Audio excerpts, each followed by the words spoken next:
Beberapa hari terakhir ini membuat Pemprov DKI Jakarta pun memperpanjang operasi modifikasi cuaca hingga tanggal 27 Januari mendatang. Lantas pemirsa, untuk membahas juga seberapa signifikan sebenarnya operasi modifikasi cuaca ini dalam kondisi atmosfer, kita akan langsung membahasnya bersama dengan Profesor Erma Yuli Hastin, selaku peneliti ahli utama bidang klimatologi Pusat Riset Iklim dan Atmosfer Badan Riset Inovasi Nasional atau BRIN. Halo, selamat sore Prof. Erma. Sore Mbak Soza. Baik, Prof, kita lihat ya terkait dengan kondisi cuaca ekstrim yang merata ini terjadi khususnya untuk Jabodetabek, mungkin yang sangat spesifik kita bahas kali ini. Pemerintah melakukan upaya, salah satunya OMC, operasi modifikasi cuaca. Pertanyaannya Prof, seberapa signifikan langkah ini bisa untuk meminimalisir dampak banjir yang bisa terjadi di sejumlah titik yang dikatakan berpotensi mengalami hujan dengan tingkat yang ekstrim?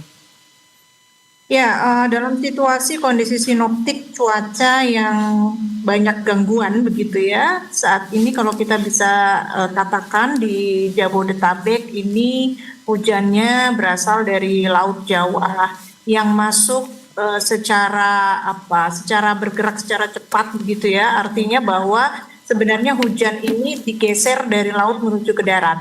Nah, ini konsepnya kita harus tahu dulu itu.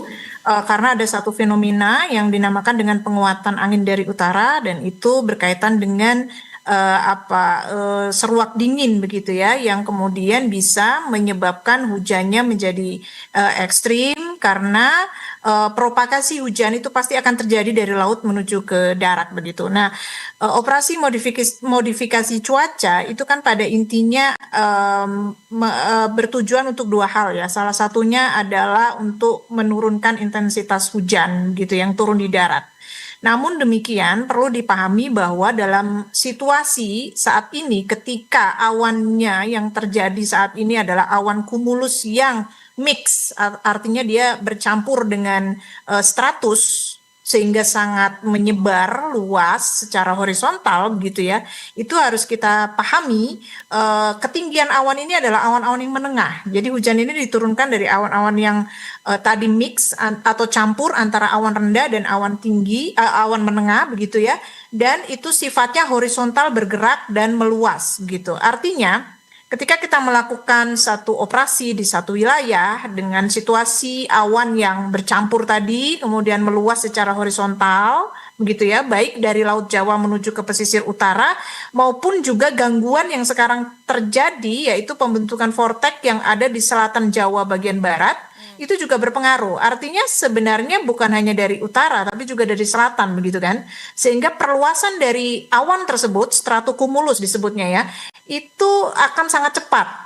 Di atas darat itu perluasannya begitu cepat begitu ya, atau masif begitu.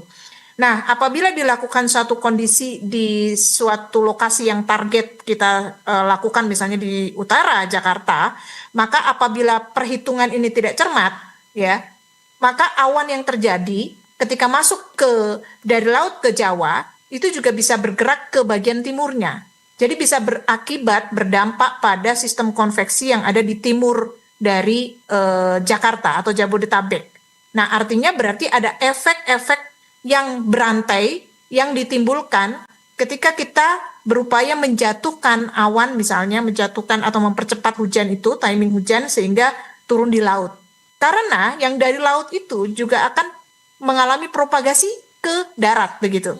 Jadi ketika kita memperkuat hujan di laut, belum tentu hujan itu luruh begitu saja gitu ya. Dalam teorinya, dalam teori mengenai hujan yang turun dari laut menuju ke darat, itu ada yang disebut dengan self-replication. Artinya bagaimana hujan yang luruh itu bisa segera membentuk awan yang baru. Jadi hujan yang kita luruhkan itu di laut itu bisa segera membentuk awan yang baru. Awan yang baru itulah yang kemudian masuk ke darat gitu.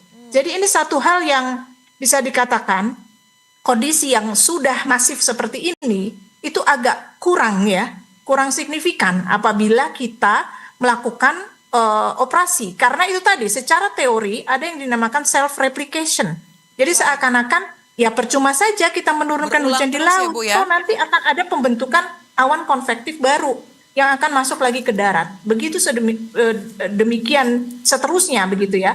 Apalagi dalam posisi angin yang sangat kuat sekarang itu dari utara menuju ke darat gitu kan ya, bisa dibayangkan gitu.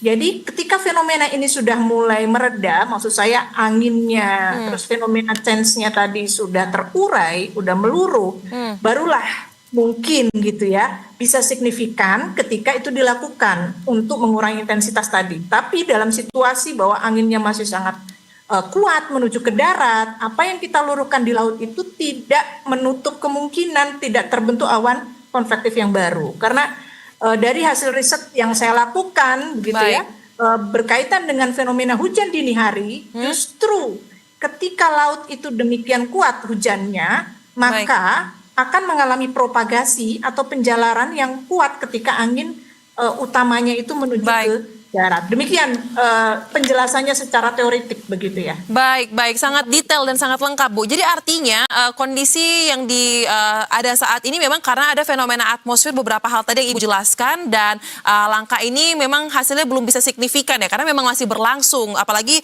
yang dihindari adalah self repetition tadi ya, Bu ya, pembentukan balik lagi di ujung-ujungnya. Ya mau sampai dengan kapan mungkin kurang lebih OMC ini akan terus dilakukan. Jadi Bu, singkat saja mungkin langkah yang paling bisa dilakukan oleh pemerintah untuk dapat menghindari mungkin terjadinya luapan banjir yang lebih besar, akan menghambat aktivitas masyarakat, dan dampak kerugian lainnya menurut Anda apa?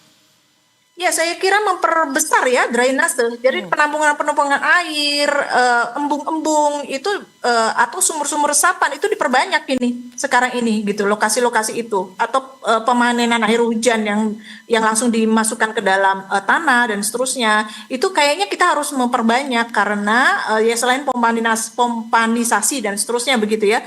Karena ini kan lebih berdampak begitu ya. Karena di permukaan inilah yang butuh banyak sekali rekayasa gitu.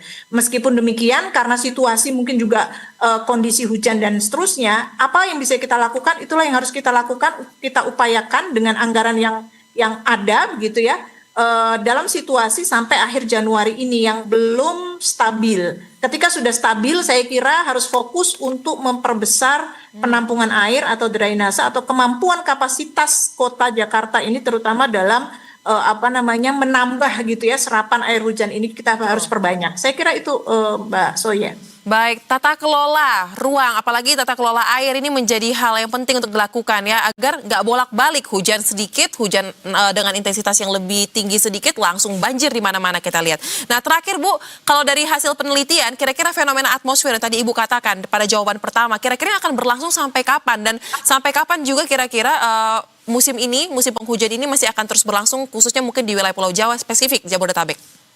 Spesifik Jabodetabek, saya kira kita masih harus waspada sampai akhir Januari ini, begitu ya.